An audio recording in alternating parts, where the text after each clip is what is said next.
नमस्कार, न्यूज 18 राजस्थान पर आप सभी का स्वागत। मैं हूं आपके साथ हेमंत कुमार। चलिए खबरों की शुरुआत इस वक्त की सबसे बड़ी खबर के साथ। आज से बजट सत्र का दूसरा चरण है और आपको बता दें कि कई मुद्दों पर केंद्र को विपक्ष घेरेगा।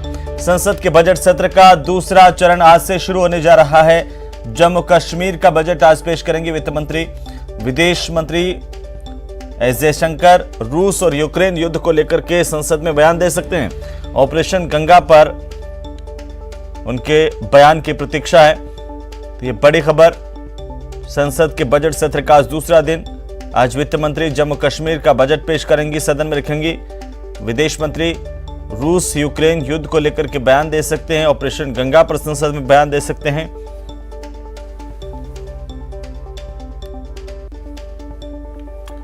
तो वहीं यूक्रेन पर हमले का आज 19वां दिन है। दोनों देशों में आज फिर से बातचीत के आसार बनते हुए दिखाई दे रहे हैं। चौथे दौर की बातचीत आज होगी और बैठक से पहले जेलेंस्की ने बयान दिया है। उन्होंने कहा है कि पुतिन से सीधी बातचीत ही उनका मुख्य एजेंडा होगा। ये बड़ी खबर।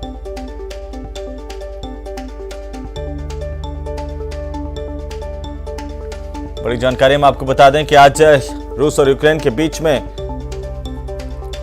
बातचीत का दौर फिर से देखने को मिलेगा। चौथे दौर की बातचीत आज, और बैठक से पहले जेलेंस्की ने बयान दिया है, कहा कि पुतिन से सीधी बातचीत उनका मुख्य एजेंडा होगा। तो वहीं कांग्रेस कार्य समिति की बैठक 4 घंटे तक चली। आपको बता दें कि CWC की बैठक बुलाई गई थी 5 राज्यों के चुनावी नतीजों के बाद। अपने आप में काफी महत्वपूर्ण माना जा रहा था CWC की बैठक, और इसमें कहा गया है कि चुनावी नतीजे चिंता का विषय है। रणदीप सुरजेवाला की तरफ से बयान दिया गया। उन्होंने कहा कि रणनीति में खामियों की वजह से हारे हैं। बीजेपी सरकारों की कमियां उजागर करने में नाकाम रहे। साथ ही साथ उन्होंने ये भी कहा कि सोनिया गांधी से नेतृत्व करने का अनुरोध CWC में किया गया। तमाम नेताओं की ओर से कांग्रेस पार्टी को सोनिया गांधी के नेतृत्व पर भरोसा है। विधानसभा चुनाव की हार पर मंथन किया गया। आने वाली चुनौतियों पर पार्टी का फोकस है। बैठक में सभी नेताओं ने अपनी अपनी बात रखी। कांग्रेस अध्यक्ष सोनिया गांधी ने बैठक की अध्यक्षता की। बैठक में राहुल गांधी, प्रियंका गांधी समेत कई बड़े नेता शामिल हुए। CWC के तमाम जो सदस्य हैं वो इस बैठक में मौजूद रहे। मुख्यमंत्री अशोक गहलोत ने भी बैठक में हिस्सा लिया, और इस बैठक के बाद यह साफ हुआ कि कांग्रेस पार्टी का नेतृत्व सोनिया गांधी करती रहेंगी अभी फिलहाल, और पार्टी को और ज्यादा मजबूत करने पर जोर दिया जाएगा। लगातार पार्टी की ये कोशिश और 5 राज्यों के चुनावी नतीजों के बाद मंथन का दौर कांग्रेस के भीतर।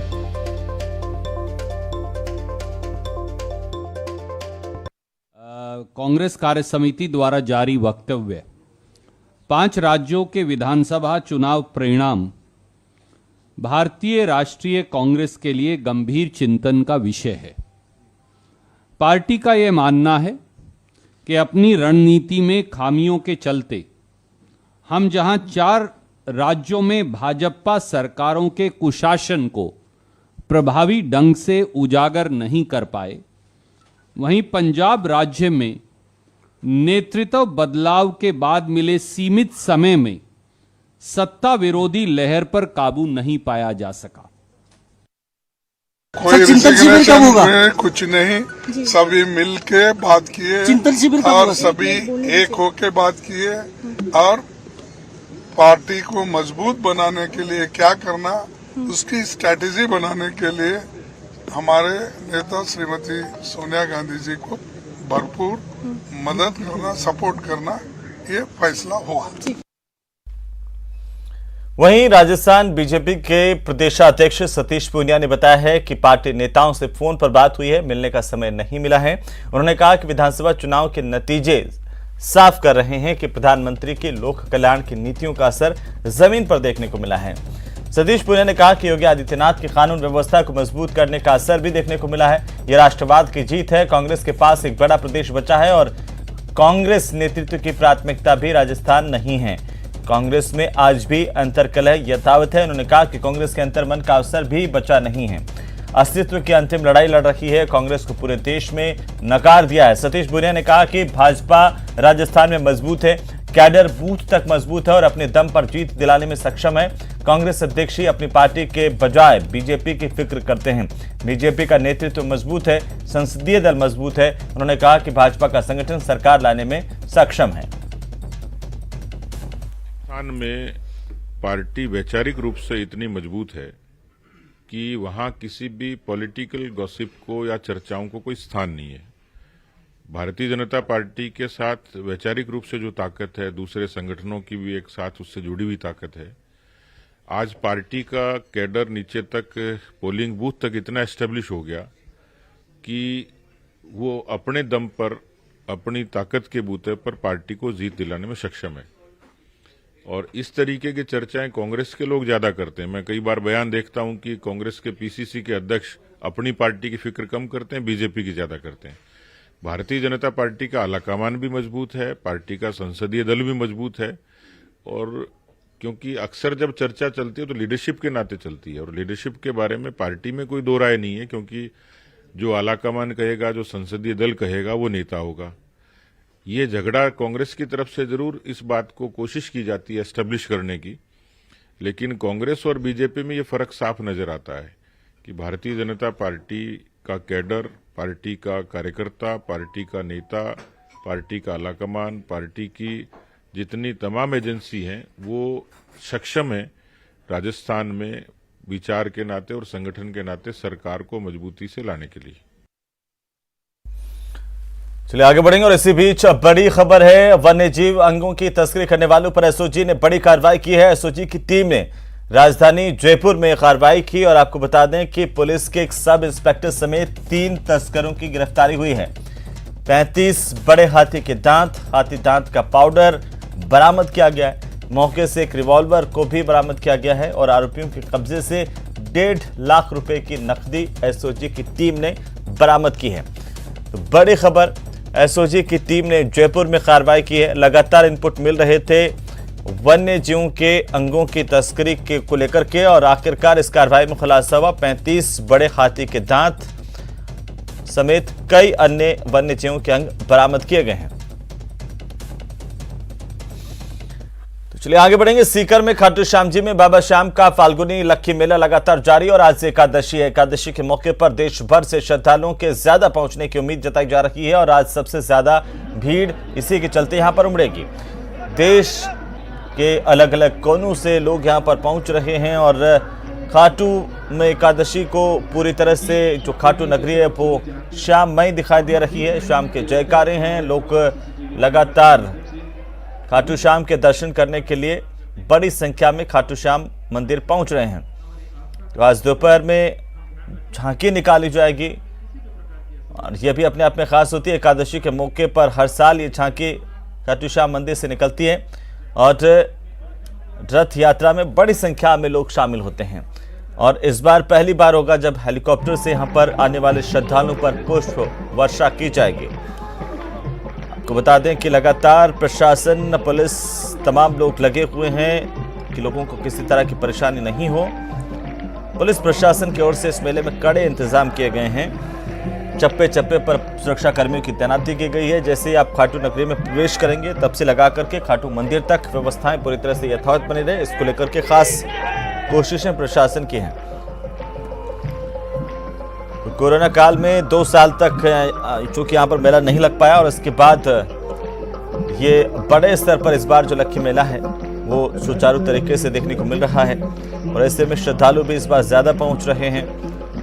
देश प्रदेश की अलग अलग जगहों से श्रद्धालुओं के पहुंचने का सिलसिला लगातार देखने को मिल रहा है। ज्यादा जानकारी के साथ हमारे सहयोगी संदीप हुड्डा मौजूद हैं इस वक्त खाटू श्याम मंदिर पर और सीधे हम संदीप का रुख करते हैं। संदीप, एकादशी का मौका है और क्या आज बाकी दिनों के बजाय ज्यादा श्रद्धालु यहां पर पहुंचने वाले हैं और अभी किस तरह की छटा है खाटू नगरी की, वो भी जरा दिखाइए। जी बिल्कुल, देखिए हेमंत, आज जो है एकादशी है और एकादशी को खास तौर पर फाल्गुन मास की जो एकादशी है उसको ये माना जाता है कि बाबा श्याम के जो दर्शन है उसका एक विशेष महत्व है। और इस वक्त हम आपको मंदिर के सामने का जो नजारा दिखा रहे हैं, क्योंकि अंदर श्रृंगार चल रहा है, इसलिए कुछ देर के लिए जो दर्शन है उनको रोका गया। तो जो भक्त लोग हैं वो जहां लाइन में लगे हैं, जहां कतारों में लगे हैं, वहीं पे वो नाचते गाते जो है वो अपनी मस्ती कर रहे हैं और बाबा के दर्शन की जो बारी आने का इंतजार कर रहे हैं। आज की अगर बात की जाए तो आज बहुत बड़ी संख्या में श्रद्धालु है वो घाटों पहुंचेंगे, क्योंकि कल भी बहुत ज्यादा भीड़ हुई थी। तो पिछले कई सालों का रिकॉर्ड कल भी टूटा है। एक दिन में ये माना जा रहा है कि कल भी 5 से 6 लाख लोगों ने दर्शन किए थे। और आज की अगर बात करें तो आज प्रशासन का यह अनुमान है कि 7 से 8 लाख लोग एकादशी पे घाटों पहुंच सकते हैं, क्योंकि घाटों की जो ये एकादशी वाला जो मेला है यही मुख्य मेला है। इसके साथ साथ आज दोपहर में बाबा श्याम की जो है वो यात्रा निकलेगी, बाबा श्याम नगर भ्रमण पर निकलेंगे और इसी के साथ साथ जो इसके बाद कल जो है वो निशान चलेगा, उसके बाद उसको संपन्न मान लिया जाएगा। बहुत से श्रद्धालु हमारे साथ हैं, हम इनसे बात करेंगे, चूंकि बहुत दूर दूर से लोग आ रहे हैं। अभी भी जो सारे जिगजैग हैं वो भरे हुए हैं। तकरीबन 7 से 8 घंटे जो है वो दर्शन में लग रहे हैं। भाई साहब कहाँ से पधारे हैं आप?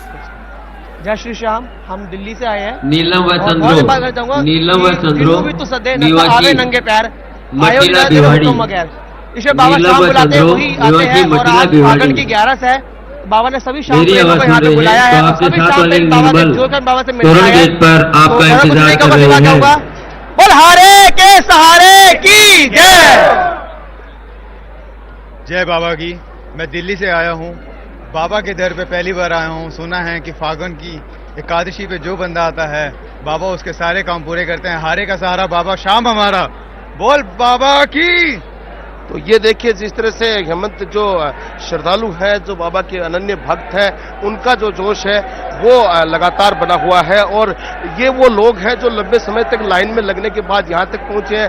ये एक पूरी सेवादारों की टीम भी हमारे साथ है जो लगातार जब से ये मेला शुरू हुआ है तब से यहाँ पर सेवा दे रहे हैं। तो ये अपने आप में एक बहुत ही जो मैनेज तरीके से पूरा मेला चल रहा है। भाई साहब आप जब से आए हो तब से सेवा दे रहे हो, जब से लगे हुए हो, कहीं आपके भी काम धंधे देखो काम धंधे तो पूरी चलते रहेंगे बाबा के आशीर्वाद से। पर आपका इंतजार कर रहे हैं। वैसे मैं नारनौल से हूँ और नारनौल से सबसे ज्यादा स्वयंसेवक 1000 की संख्या में स्वयंसेवक नारनौल से बाबा के मेले में आते हैं और 10 से 15 दिन बाबा की सेवा करते हैं। ना तो कोई व्यापार की परवाह करता है, ना कोई जॉब की परवाह करता है और बाबा का गुणगान करते हैं। बोल लखदातार की जय। ये जो सारे श्रद्धालु हैं, ये सेवादार हैं, ये वो पूरी टीम है हेमंत जो पूरे मेले को किस तरह से इतने तकरीबन 8000 लोग ऐसे हैं जो इस पूरी व्यवस्था में लगे हुए हैं और जो मेला है उसको संपन्न बनाने में लगे हुए हैं। तो ये आज क्योंकि और भी कड़े इंतजाम प्रशासन को भी करने पड़ेंगे कि कल बहुत ज्यादा भीड़ हुई थी और जो सारे रिकॉर्ड जो अब तक के टूटे थे, तो इस वजह से बड़े ही सावधानी पूर्वक प्रशासन भी जो है वो कदम रख रहा है। क्योंकि पार्किंग कल शाम को शुरू हुआ था तो पार्किंग की भी अतिरिक्त व्यवस्था करनी पड़ रही है। इसके साथ साथ जो जिगजैग है वो सारे भर गए। तो रिंग स्टैक का जो इलाका है उसमें जगह जगह जो बैरियर लगाए गए हैं कि किसी तरह से अगर ज्यादा भीड़ घाटों की तरफ बढ़ती है तो उसको एक बार रोका जा सकता है। बिल्कुल संदीप, आपके पीछे भी कुछ और श्रद्धालु नजर आ रहे हैं, उनसे भी बात करने की कोशिश कीजिए। और आखिरकार कहां से ये दूर दराज के इलाकों से श्रद्धालु यहां पर पहुंचते हैं हर साल? क्यों इतनी मान्यता है उनके पास? किसी भी प्रकार की असुविधा से बचने के लिए हमारे खाटू श्याम जी के हरी मनोकामना पूरी होती है। खाटू श्याम जी के सच्चे दरबार में जय श्री श्याम। हारे वाले खाटू की सभी मनोकामनाएं पूरी होती है और सबका दुख हरण करता है। माता पिताओं की तरह है, ये हमारा पूरा ध्यान रखते हैं और आज तक हमें किसी चीज की कमी नहीं हुई। बाबा का आप मेला देख ही सकते हैं कैसे भरपूर है। हारे के सहारे की जय, खाटू श्याम प्यारे की जय। जय श्री श्याम। बिल्कुल संदीप, एक बात और जानना चाहूंगा क्योंकि दरअसल जब इतनी ज्यादा भीड़ यहाँ पर उमड़ती है तो प्रशासनिक व्यवस्थाएं, पुलिस की व्यवस्थाएं कैसी है वहां पर? किस तरीके से लोगों को मैनेज किया जा रहा है? जैसे लोग खाटू नगरी में पहुंचते हैं उसके बाद मंदिर तक का जो सफर है वो कैसे पूरा होता है? बिल्कुल बिल्कुल, देखिए हेमंत, मैं पूरा आपको बताना चाहूंगा कि जो दो रास्ते हैं जहाँ से जो शाम वक्त है वो खाटू पहुंच रहे हैं। एक रास्ता है जो गाड़ी से लोग आ रहे हैं, वो मंडा से जो खाटू तक पहुंच रहे हैं। दूसरे ज्यादातर लोग क्या होता है कि रिंगस से पदयात्री के रूप में यहाँ तक पहुंचते हैं, तो दोनों ही जगह से सीधे सबसे पहले जो अलग अलग बैरियर लगा करके, क्योंकि भीड़ ज्यादा है तो अलग अलग बैरियर लगा करके रोका जाता है। और उसके बाद 3 बड़े जिगजैग बनाए गए हैं, जिसमें से सबसे बड़ा जो लगातार मैदान का जिगजैग है, परसों शाम को उसको शुरू कर दिया गया था और कल से वो पूरी तरह से फुल चल रहा है, जिसमें एक साथ जो है 40,000 भक्तों को एक साथ रोका जा सकता है। उसके बाद घूमते घूमते लोग यहाँ तक पहुँचते हैं, तो रास्ते में बड़े माकूल इंतजाम किए गए हैं। जो पानी की जो सब्जी है वो की जा रही है, इसके साथ साथ मेडिकल कैंप जगह जगह लगाए हैं।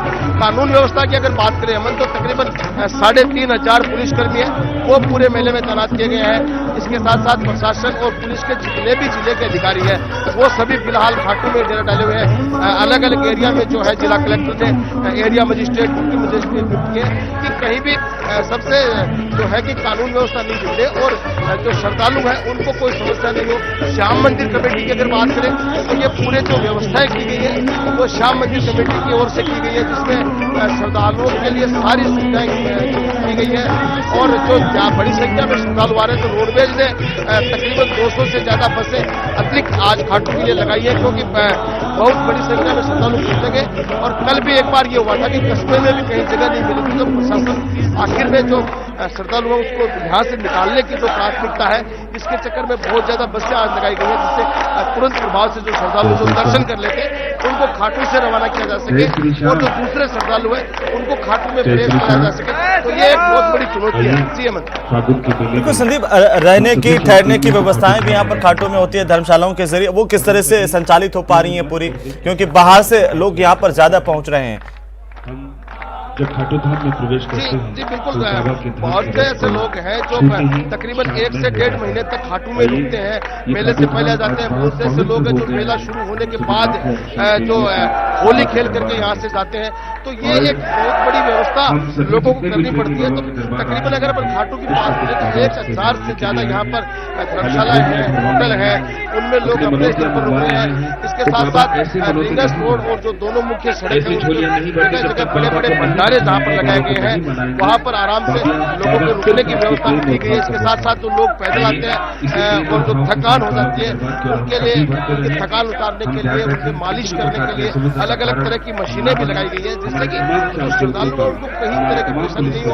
और यहाँ इतने जो दूसरे बाबा के जो भक्त हैं उन्होंने बड़े स्तर पर जो लोगों के खाने की जो व्यवस्था करी है, खाने की व्यवस्था के साथ साथ दवाई की व्यवस्था भी लोगों ने करी है। कहीं कोई भी किसी भी तरह की असुविधा है उसको शाम भक्तों से नहीं गुजरना पड़ रहा है। वो बिल्कुल पूरी सुविधाओं के साथ शाम भक्त वो यहाँ तक पहुंच सकते हैं। बिल्कुल संदीप, चलिए बहुत बहुत शुक्रिया तमाम जानकारी के लिए और हमारे साथ जुड़ने के लिए। लगातार अपडेट लेते रहेंगे। फिलहाल वक्त एक छोटे से ब्रेक का।